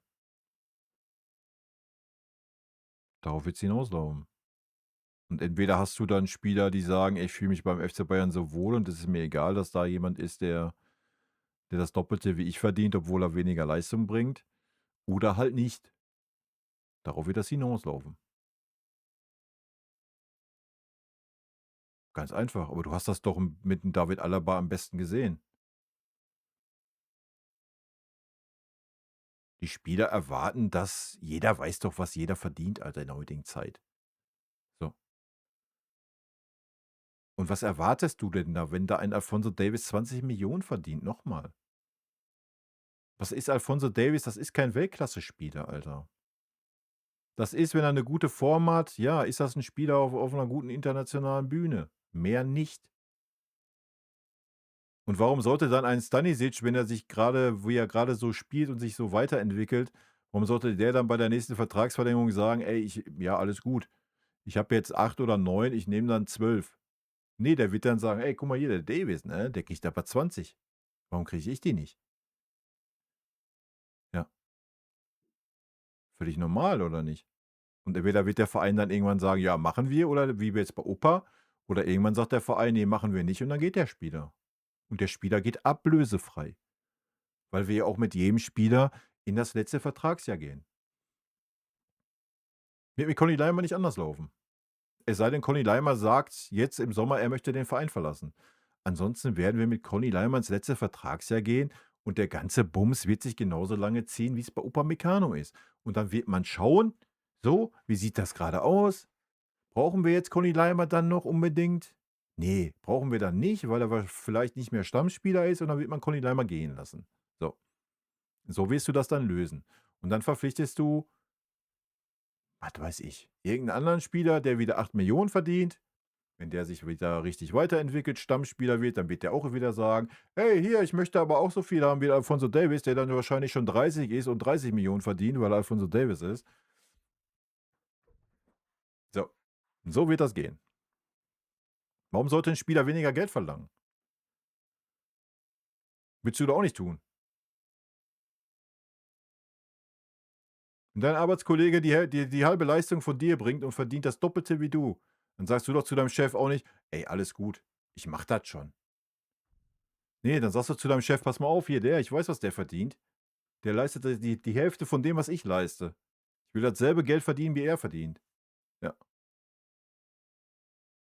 Und dann sagt dein Chef entweder ja oder nein. Und dann sagst du entweder: „Ja, lebe ich damit, dass der Vogel mehr verdient, oder ich suche mir einen neuen Job." So, das sind die Konsequenzen, ja? Und so wird's beim FC Bayern auch laufen. Du kriegst ja, wie gesagt, willst den Vertrag jetzt kündigen von Alphonso Davies oder was? Ey, Musiala kannst du verargumentieren. Musiala ist 'n Riesentalent, ja? Und Musiala, wenn er wieder seine Form findet und wieder irgendwo dahin kommt, ja, dann hast du ja Argumente zu sagen: „Ja, der verdient 25 Millionen." Aber welche Argumente hast du denn bei Alphonso Davies, Alter? Ich sehe Alphonso Davies nicht annähernd auf irgend 'n Niveau, dass der 20 Millionen verdient. Und das ist dasselbe gewesen mit Gnabry und Leroy Sané. Deswegen sind doch da auch schon die Gehälter gestiegen, weil das auch 2 Vollpfosten sind, die 20 Millionen verdient haben. Und warum haben die 20 Millionen verdient?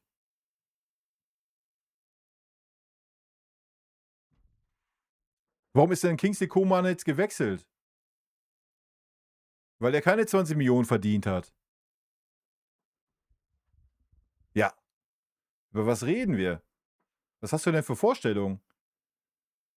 Dass 'n Stammspieler sagen wird: „Ey, pass mal auf, ich mache das hier für 10, obwohl der 20 bekommt und der noch schlechter ist wie ich", oder was? Das erwartest du von den Spielern. In welcher Zeit leben wir denn?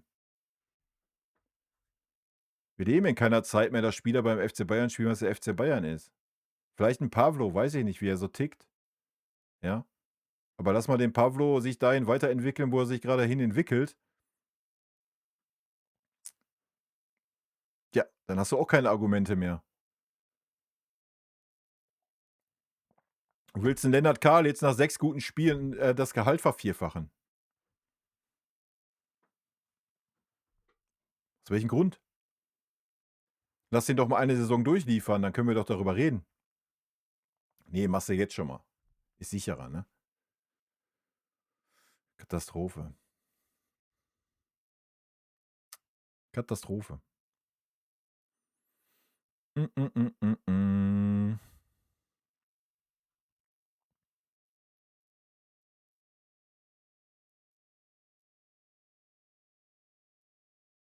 Ja, jetzt mal ernsthaft.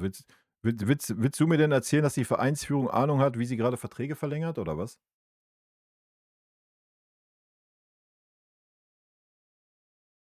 Wenn man doch Ahnung hätte, dann würde man doch nicht mit Spielern ins letzte Vertragsjahr gehen, oder? Ist doch schon mal Punkt 1.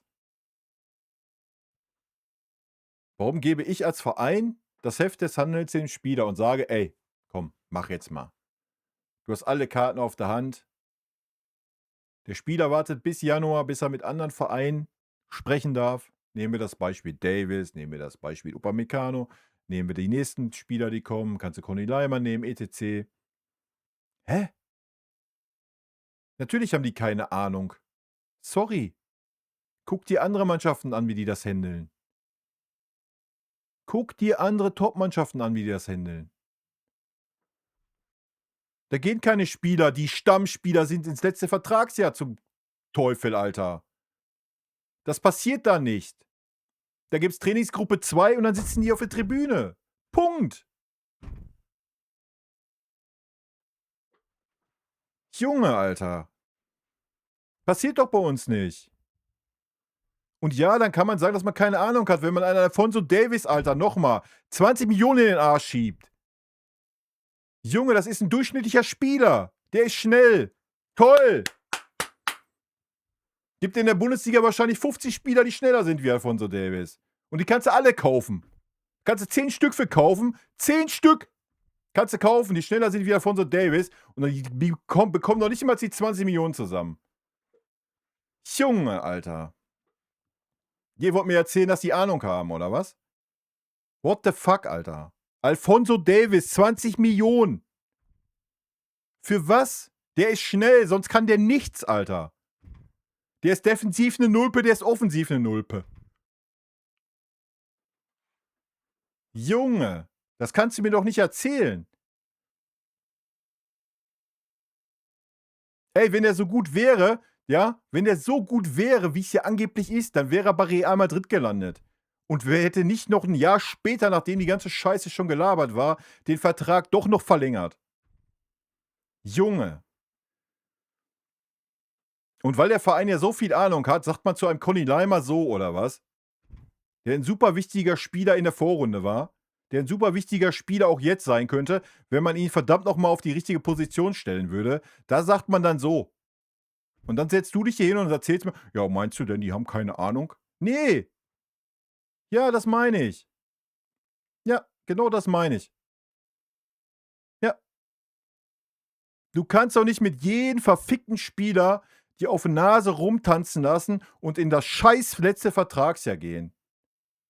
Und dich dann wundern, dass der Spieler das und das möchte. Und dann am Anfang dir dann Junge, du siehst doch schon daran, dass der Panikmodus da ist, dass das verfickte Angebot zurückgezogen wird und es dann doch verlängert wird. Das war bei Davies dieselbe Scheiße. „Ey, wir ziehen das Angebot jetzt zurück. Das waren jetzt 16 Millionen und kein Cent mehr.“ Ja, 6 Monate später für 20 verlängert. Plus 20 Handgeld. Für 5 Jahre natürlich auch gleich. Junge, Alter. Und dann stellst du 'ne Frage, ob die Ahnung haben. Ne, haben sie nicht dann. Sorry. Und dann wundert man sich, dass jeder verfickte Spieler jetzt ankommt und dasselbe Gehalt möchte. Und ja, wenn du mit jedem Spieler verlängerst, dann sitzt du da in 3 Jahren und dann hast du keinen Spieler mehr, der unter 15 Millionen verdient. Außer irgend 'n Nachwuchsidioten. Ja, darauf wird's hinauslaufen. Kannst du dir natürlich nicht leisten, weil so viel Geld du nicht einnimmst. So. Aber welche Argumente hast du denn? Junge, ey. Wie kann man das denn noch schönreden? Katastrophe.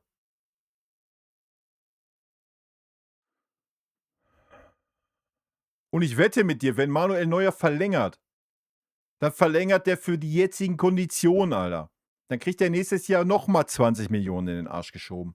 Dass der jetzt überhaupt noch für die gleichen Konditionen da ist, ist 'n Witz.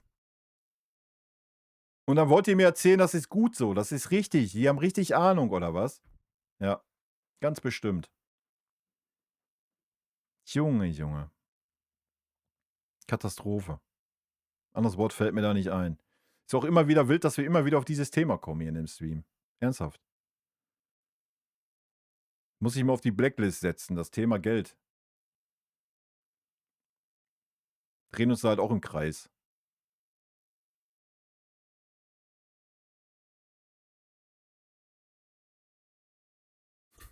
Ich habe ja auch mal so einen Bericht, dass ein Fabio Romano 40 Millionen Follower auf Instagram Geld dafür bekommt, wenn er zum Beispiel auch Spieler pusht in seinen Beiträgen auf Instagram. Oh, wie überraschend.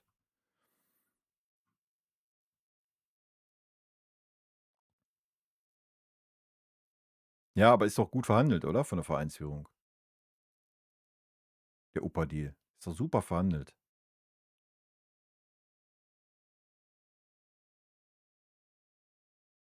Ja, aber warum führt denn ein Eberl-Deal? Ich gebe dir ja recht. Brazzo und Kahn haben die totale Gehaltsexplosion eingeführt. Und Eberl führt es einfach weiter. Was zeigt uns das? Die Spieler werden hier immer zu viel Macht haben, weil keiner die Eier hat, mal Nein zu sagen. Ja, ja. Aber du kannst ja jetzt auch nicht mehr Nein sagen. Wo willst du jetzt Nein sagen? Kannst du nicht mehr. Sorry, kannst du nicht. Da wird der Spieler den Verein verlassen. Ganz einfach. Du kannst nicht mehr Nein sagen, wenn du Durchschnittsspieler 20 Millionen Gehalt gibst. Geht nicht mehr. Der Zug ist abgefahren. Ganz einfach. Der ist einfach durch. Der fährt 5 Jahre jetzt durch.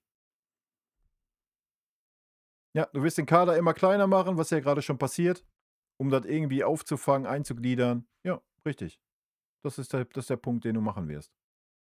Ja, kann gut sein für uns, ja, weil eigene Jugendspieler da mehr in den Fokus rücken. Ja, soll ja gar nichts Schlechtes sein. Aber du kommst doch nicht mehr von den Gehalt runter. Geht doch nicht.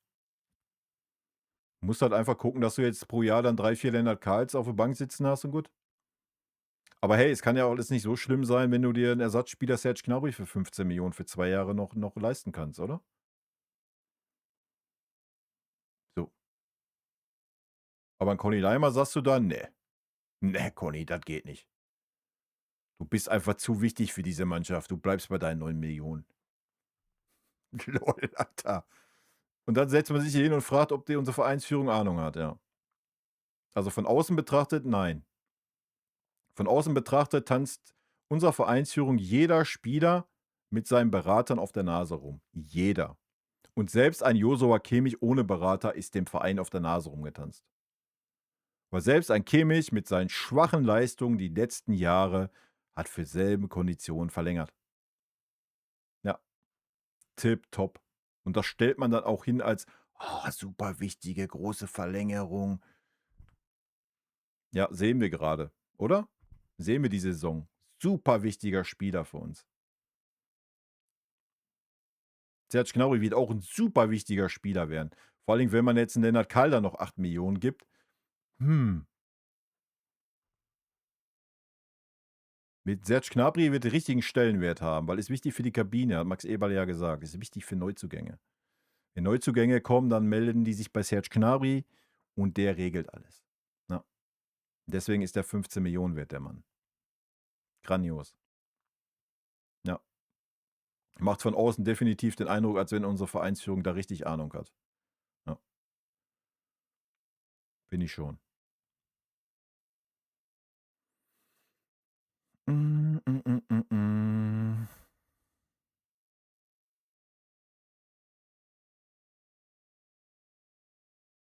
Klar denken die eine Saison länger voraus. Du hast ja bei Upamecano jetzt extra so weit gedacht, dass du ja sagen kannst: Das Handgeld teilen wir auf 3 Jahre auf oder auf 4 Jahre, weil dann sind es nur 5 Millionen, die du dann, in deiner Struktur hast, anstatt jetzt 20 Millionen. Weil du musst ja auch gucken, dass am Ende der Saison weiterhin ein Pluszeichen da steht, ne? Kannst ja jetzt nicht die ganzen, Verträge verlängern, das Handgeld und dann geht das alles an einer Saison ab, dann steht da bei der Jahreshauptversammlung nämlich kein Plus mehr. Ja, so weit denken wir ja schon. Gut, oder? Mm, mm, mm, mm, mm. Ein Müller wäre nicht für 15 Millionen Gehalt da, ein Müller wäre für das Gehalt da, was er vorher hatte und das war 22 oder was auch immer. Wie gesagt, das ist derselbe Bums wie bei Neuer. Da sagt man: „Ja, machst du noch ein Jahr?" „Ja, ich mache noch ein Jahr." „Jo, alles klar."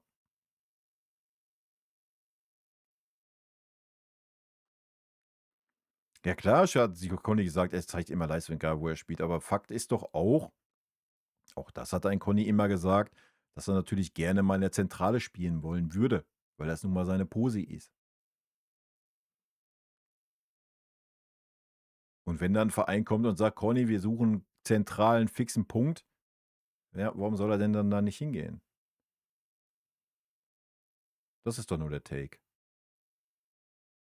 Und noch mal, wenn Vincent Kompany Davis wirklich durchzieht, was ja der Fall ist. So, hat er ja letzte Saison schon getan, obwohl die Leistungen Katastrophe waren über weite Strecken.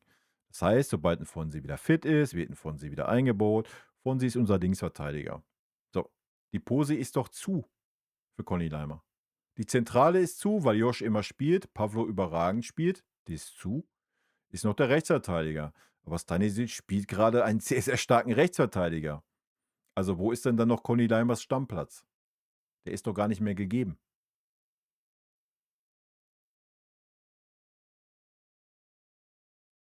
So. Und das ist doch auch der Grund, warum der Verein gerade sagt: „Meh, nein, du kriegst das Geld nicht." Also, wir planen ja schon voraus, ja? Weil das ist ja der Fall. Wenn man auf Davis setzt, wenn man auf Stunny setzt, wenn man in der Mitte man setzt auf Kimmich, man hat den Vertrag verlängert, Punkt. So, wo ist Platz für Conny Leimer? Und meint ihr, Conny Leimer hat Bock, wie ich schon sagte, jedes dritte, vierte Spiel zu spielen? Weiß ich nicht. So, also wird sich Conny Leimer im Sommer nach einem anderen Verein umschauen. Darauf wird es hinauslaufen. Und das ist auch völlig verständlich. Ja. Entweder stellst du 'n Conny Leimer mal in Konkurrenz mit Kimmich zum Beispiel oder generell in die Zentrale. Ja, was ist er sonst? Die Alternative für Stunny, wenn Stunny mal nicht kann, wenn Stunny verletzt ist und das war's oder was? Weil links hast du ja auch noch Ito. So, ja, schwierig, oder? Du hast halt gar keinen Platz mehr für Conny Leimer. So, deswegen kann ich den Take schon verstehen, ne? Dass man da erst mal sagt: „Oh ne, wir gucken erst mal." Ja. Mm, mm, mm, mm, mm.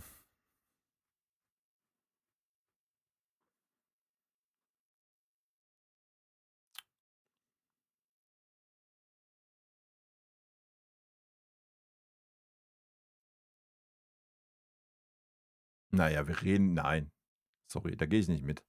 Natürlich spielen immer mehr Faktoren mit ein als nur Leistung, ist doch in keinem Job auf diesem Planeten anders. Natürlich spielt in vielen Jobs du kannst nicht 'n Profisportler mit 'nem normalen Arbeitnehmer vergleichen, ja? Zum Beispiel in meinem Berufsfeld, wie auch in ganz, ganz vielen anderen Berufsfeldern oder wie fast in jedem Beruf, ist doch erst mal die Berufserfahrung Platz eins, ja? Wenn du super viel Berufserfahrung hast, so ist das dein Verhandlungspunkt Nummer eins. Ganz einfache Kiste, ja? So, das ist doch aber im Fußball nicht so oder im Leistungssport. Wir reden über Leistungssport und da zählt die Leistung. Da hat die Leistung zu zählen. Natürlich spielt mit rein, keine Ahnung. Bist du ein Anführertyp? Bist du 'n Leadertyp à la Kimmich? Ja, natürlich spielt das 'ne gewisse Rolle, hat auch seinen gewissen Wert. Es hat natürlich auch seinen gewissen Wert, wenn du wirklich wie bei Serge Gnabry so der Kumpeltypi bist und der für die Integration der Spieler wichtig ist.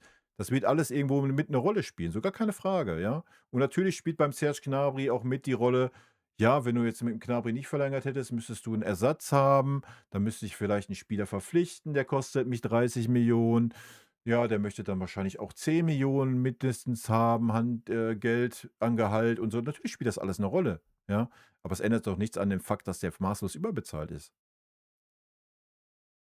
Maßlos überbezahlt. Ja. So, es ändert doch nix daran. Und du kannst das doch nicht mit 'nem normalen Arbeitnehmer vergleichen. So, das würde ja bedeuten, dass jeder Fußballer, umso älter er wird, dann müsste der Manuel Neuer ja jetzt 100 Millionen im Jahr verdienen. Weil er ist ja als Torwart ist Erfahrung eh wichtig und er ist ja super erfahren. Ja, ist doch nicht der Fall. Passiert doch nicht.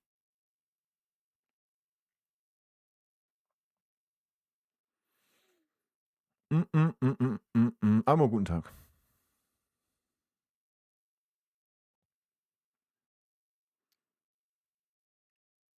Wie gesagt, das kann ja auch alles 'ne Rolle spielen. So, gib 'm Serge 'ne Mille mehr, weil er 'n super netter Typi ist und für die Integration von neuen Spielern sorgt, aber gib ihm doch nicht 10 Mille mehr. What the fuck? Ja. Und mit Sicherheit hat bei Alphonso Davies auch die Rolle gespielt, dass er der beste Bro von Jamal Musiala ist und man Schiss hatte, wenn der wechselt, dass er auch wechselt. Wird auch 'ne Rolle gespielt haben. Ist auch legitim, ja? Kann ja 'ne gewisse Rolle spielen, aber doch keine Rolle, dass so 'n durchschnittlicher Spieler auf 20 Millionen hochgeht. Sorry. Ja. Das sind die Faktoren. Das ist einfach too much alles. Man lässt sich vorführen. Wir haben uns in den letzten Vertragsverlängerungen von jedem einzelnen Spieler vorführen lassen. Und man hat jede einzelne Vertragsverlängerung gefeiert, als wäre es, weiß ich nicht, als hätten wir die Champions League gewonnen. Ey, 'n Jan Christian Dresen hat sich dahingestellt nach der Davis-Verlängerung und hat einen davon gelabert, ja, wir haben jetzt neue Strukturen geschaffen. Unsere Leistungsträger, unsere Anführer, unsere Topstars ist die obere Kategorie und Alphonso Davies gehört da voll rein. Junge, der hat sich so lächerlich gemacht mit dieser Aussage, da kannst du dir gar nicht vorstellen. What the fuck? Junge, das ey, über 'n Kimmich kannst du das ja noch erzählen, auch wenn die sportliche Leistung da vielleicht grade nicht reinpasst, ja? Ey, das waren die Aussagen von Jan Christian Dresen. Und dann fragst du hier ernsthaft, ob man der Meinung ist, dass unsere sportliche Vereinsführung da Ahnung hat. Ne. Wenn sich so 'n Ballerbirne da hinstellt und diese Scheiße labert, genauso wie er die Scheiße gelabert hat mit dem Finale da Home und so weiter, dann ey, dann sind das Zeichen dafür, dass der keine Ahnung hat. Punkt. Ja. So.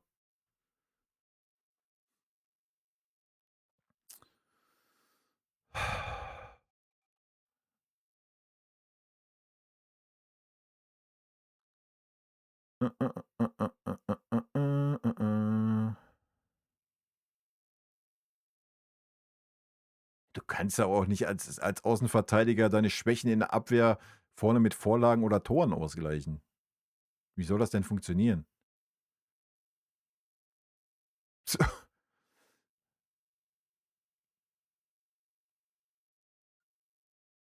Ich meine, bei uns alles gut. Ja, wir spielen ja 'ne Taktik, die Alphonso Davies so 'n bisschen in die Karten spielt, ist ja keine Frage. Er hat auch 'n starken, Diaz auf seiner Seite, der viel mit nach hinten mitarbeitet. Das kommt ihm natürlich zugute. Und ich sage ja auch nicht, dass Alphonso Davies nicht das Potenzial hat, irgendwann vielleicht mal diese Leistungen zu schaffen, dass er diese 20 Millionen wert ist, ja?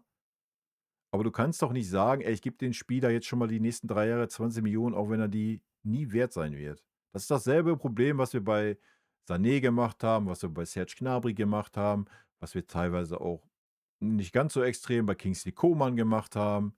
Ja, wir pokern immer hoch rein und sagen: „Ah ja, das ist der nächste Topstar.“ Haben wir bei Musiala übrigens auch wieder gemacht, ja? „Oh ja, komm hier, 25 Mille, du bist der Mann. Du wirst alles wegrasieren.“ Ja, seitdem der Vertrag verlängert ist, habe ich von Musiala noch nix gesehen. So, noch gar nix. Nothing. Ja, war natürlich jetzt lange verletzt, aber auch vor der Verletzung nichts. Da war nicht eine Leistung bei, die nur annähernd auf diesem Limit war. Und wenn wir jetzt mal ganz wild werden, ja, der einzige Spieler, der dasselbe Gehalt hat bei uns wie Jamal Musiala, ist Harry Kane. Das heißt, wir messen also einen Jamal Musiala jetzt jedes Mal an der Leistung eines Harry Kane, oder? Sollen wir das mal machen? Wäre ja gerecht, oder? Können wir mal tun. Dann können wir mal gucken, wie ein Jamal Musiala abschneidet. Ja, Katastrophe.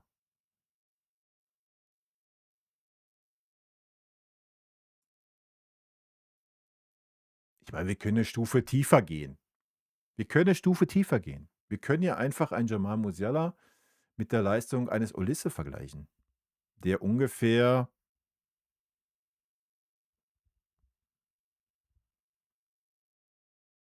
60 vielleicht bekommt von dem Gehalt, was Musiala bekommt. Können wir auch tun, oder? Ist doch fair. Dasselbe können wir auch mit 'm Diaz machen. Ihr merkt's, oder? So, wie kann man denn davon reden, dass irgendwas, super gut verhandelt wurde? Sorry. Das ist alles hochgepokert auf die Zukunft. Super hochgepokert. Weil du hast diese Spieler 5 Jahre am Arsch. Du hast die 5 Jahre am Arsch kleben. Du zahlst an Alphonso Davies gerade 120 Millionen in 5 Jahren. Und dabei ist das scheißegal, ob der auf der Bank sitzt, ob der auf der Tribüne sitzt, sehr wahrscheinlich sogar, ob der verletzt ist oder sonst was. Und dasselbe machst du mit einem Jamal Musiala nur noch mal mit ein paar Millionen mehr. Und dann reden wir davon, dass das gut ist? Ne, das ist nicht gut. Es ist fein, ja? Es ist völlig fein, wenn Spieler, die überragende Leistung zeigen, überragend viel Geld bekommen, weil super viel Geld in diesem ganzen Topf drin ist, ja? Wir haben, was weiß ich, 600 Mille, sage ich mal. Davon gehen, was weiß ich. Wir müssen's mal durchrechnen, wie viele Millionen genau in die Gehälter gehen. Ja, da ist 'n Riesentopf, was du einnimmst als Verein. Wir machen Plus jedes Jahr. Alles ist gut. Kannst du alles in diese Mannschaft pumpen, ja? Aber dann pumpe es doch dahin, wo die Spieler sind, die das auch verdienen. Das ist doch der einzige Punkt. Ey, dass die alle überbezahlt sind, brauchen wir nicht drüber reden. Ja, auch ein Harry Kane. Es geht ja in einen normalen Schädel nicht rein, dass ein Spieler 25 Millionen verdient. Selbst wenn er diese Leistung bringt, die Harry Kane bringt. Ja? So, das geht doch in keinen Schädel mehr rein heutzutage. Ist doch völlig fein, ja? Aber so viel Geld ist einfach in diesem Pott. So. Aber man kann sich doch darüber aufregen, dass das Geld einfach katastrophal verteilt wird bei uns. Das ist der Punkt. Nochmal, Serge Gnabry ist Ersatzspieler. Der ist nächste Saison hinter Lennart Kahl. Bekommt 15 Millionen. Ein Alphonso Davies, der 'ne absolute Nulpe ist, kriegt 20 Millionen. Und so kannst du das durchgehen. Das ist doch die Katastrophe, ja? Und dann fragt man hier ernsthaft: „Ja, glaubt ihr denn in ein paar Jahren, verdienen alle mehr wie 17 Millionen?" Ja, na klar.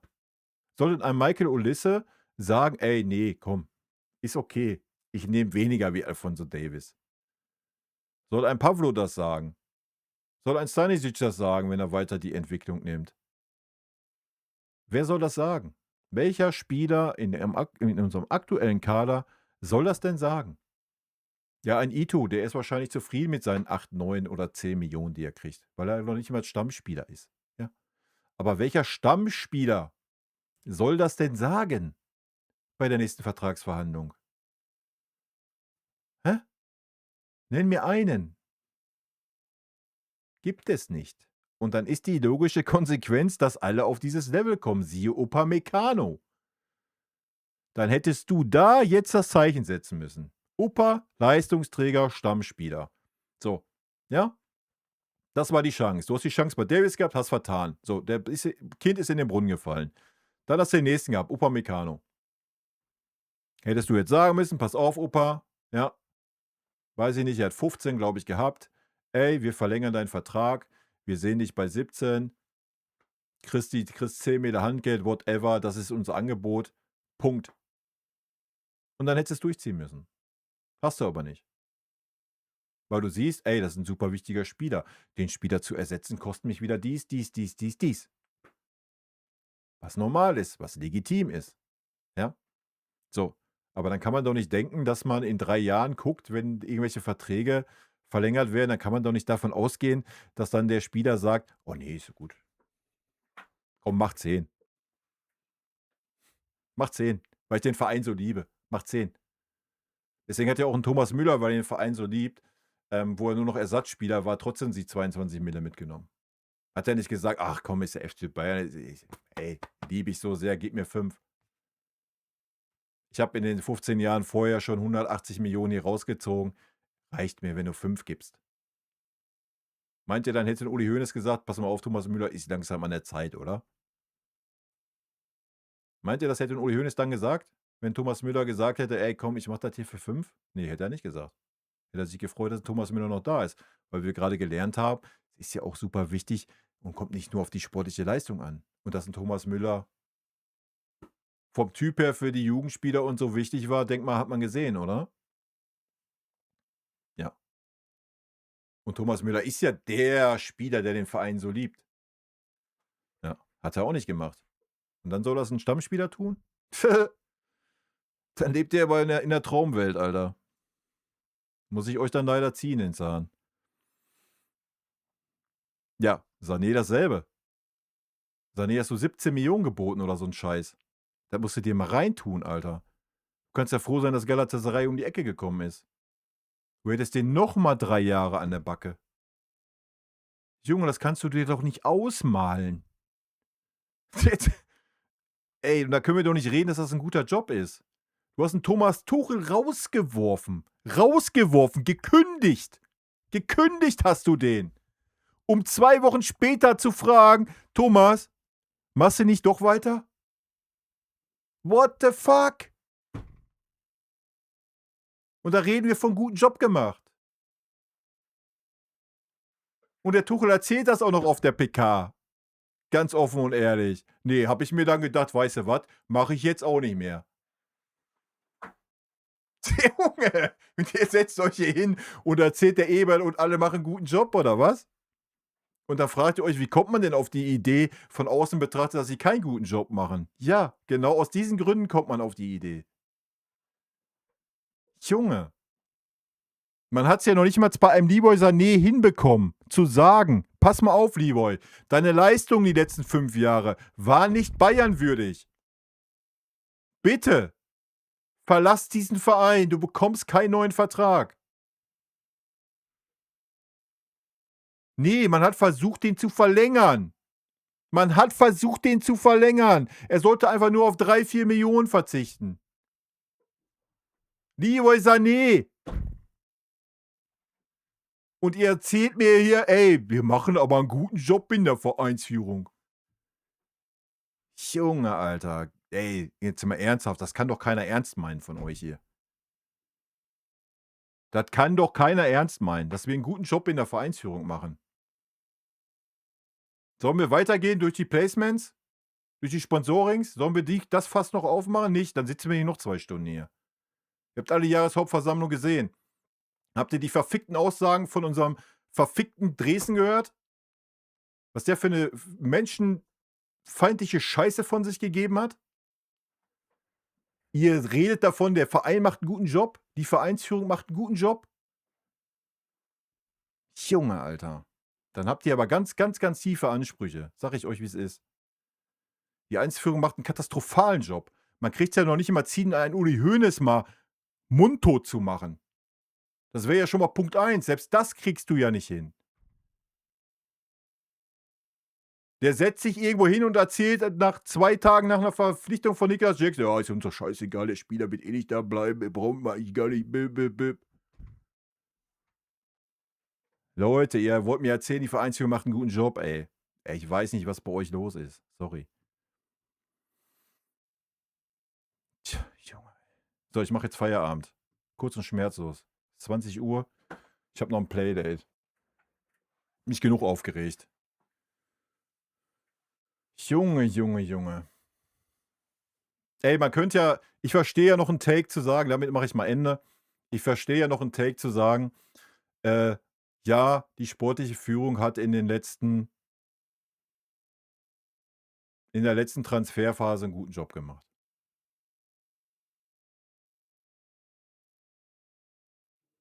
Das können wir argumentiv vielleicht verargumentieren. Lasse ich mich vielleicht drauf ein. Aber alles andere, wenn du das große Ganze siehst, ey, sorry, das ist 'ne Farce. Auf allen Ebenen ist das 'ne Farce. Ob das Aufsichtsrat ist, ob das Max Eberl ist. Christoph Freund kann ich nicht wirklich beurteilen, aber der wird ja wahrscheinlich auch 'ne gewisse Mitspracherecht haben. Das einzig wirklich Gute von Max Eberl, Christoph Freund waren 3 Sachen bisher, ja? Vincent Kompany, Michael Olise, Luis Diaz. That's all. Das war's. Alles andere war so mittel. Mittel bis hin zu Katastrophen. wenn wir die Tuchel-Ära nehmen. Ja. Gut, Harry Kane noch, aber war Harry Kane Max Eber schon? Nee, ne? Es war noch nur Dresden und Kalle, glaube ich, oder? Es war noch nicht mal zu Max Eber. Wild. So, Feierabend. Leute, ich wünsche euch einen schönen Abend. War ein schöner Stream. Tipptopp. Ich werde die Gehaltsdiskussion jetzt auf die Blacklist setzen für die nächsten Streams, damit hier mal andere Themen zum Zuge kommen. Sprechen wir mal über Thomas Tuchel in England. So ein Ding. Danke fürs Zuschauen. Haut rein.